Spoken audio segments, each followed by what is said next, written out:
Assalamualaikum warahmatullahi wabarakatuh. Pada kesempatan kali ini, kami akan menjelaskan mengenai embriologi sebagai bukti evolusi.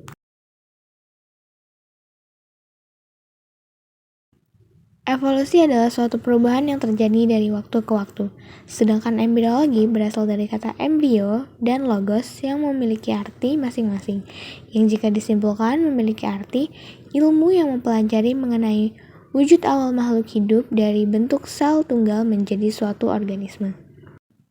Teori evolusi ini berasal dari teori Lamarck dan Darwin yang menyatakan bahwa makhluk hidup berasal dari makhluk yang lebih rendah, yaitu hewan. Manusia merupakan hasil evolusi organik yang berkembang dari organisme yang paling sederhana sampai kepada tingkat tinggi. Nah, evolusi tersebut berkaitan erat dengan embriologi. Petunjuk evolusi. Perhatikan gambar berikut ini. Kelima jenis hewan tersebut memiliki kemungkinan besar berkerabat dekat, bahkan mungkin memiliki nenek moyang yang sama. Gambar di atas memperlihatkan tahap perbandingan embriologi dari beberapa hewan vertebrata seperti ikan, salamander, kura-kura, ayam, kelinci, dan manusia. Perbandingan embriologi tersebut merupakan salah satu petunjuk terjadinya evolusi.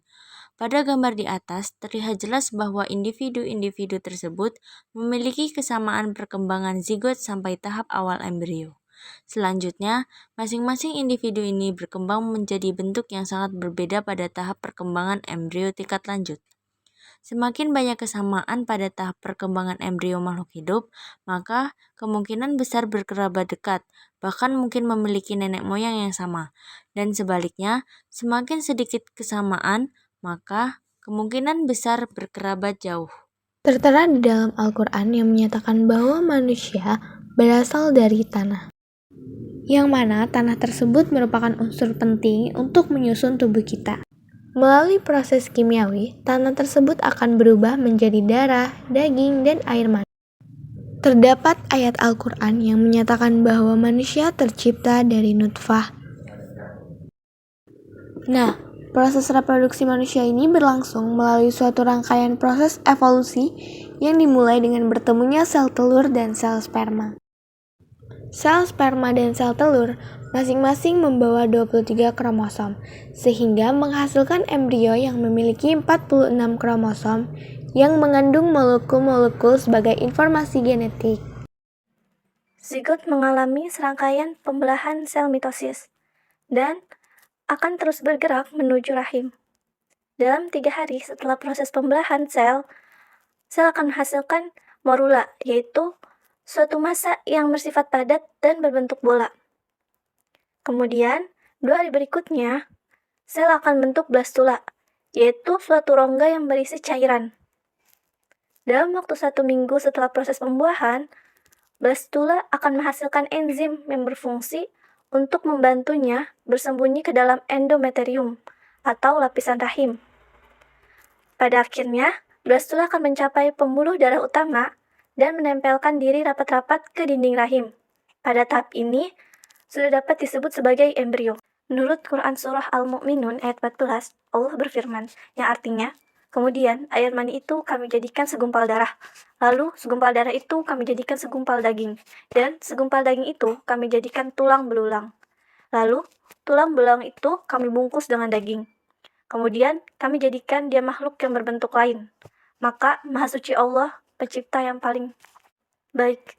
Setelah proses pembuahan, sel-sel akan berlipat ganda dengan cara membelah diri menjadi berjuta-juta sel dengan teratur dan secara terus-menerus. Pembelahan sel yang sangat banyak menjadi suatu kesatuan yang padat, sehingga sel-sel tersebut dapat menyerupai sepotong daging dalam masa pertumbuhannya. Sepotong daging ini biasa disebut sebagai mudghah atau laham. Mudghah akan terus berkembang dengan cara membelah diri dan membentuk kumpulan-kumpulan sel. Dari kumpulan sel ini akan menyerupai sepotong daging atau nampak seperti daging yang digulung. Setiap kumpulan sel dalam potongan daging yang digulung-gulung akan terlepas dari perkumpulan induknya, kemudian menjadi bagian-bagian tertentu dalam tubuh embrio.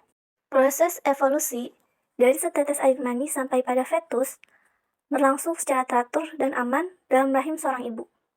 perkembangan embrio dalam rahim dapat berjalan dengan aman karena embrio ditutupi dan terbungkus oleh 3 selaput. 3 selaput tersebut yaitu Mambasih, Amonionia, dan Carbonionia.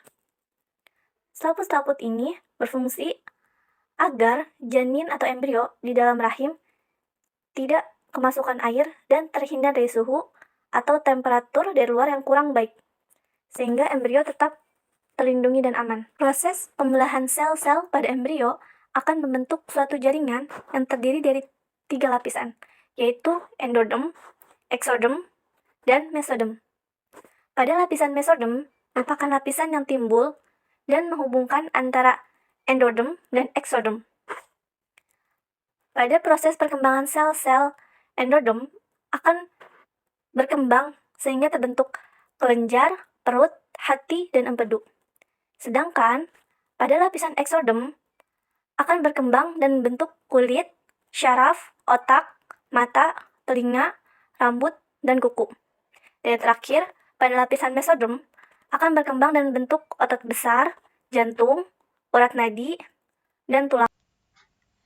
Secara anatomis, manusia berubah pada usia embrio 4 minggu dan berukuran menjadi 5 mm dengan berat 0,2 gram dan baru terbentuk bagian kepala, jantung, hati, serta sistem pencernaan yang masih sangat sederhana.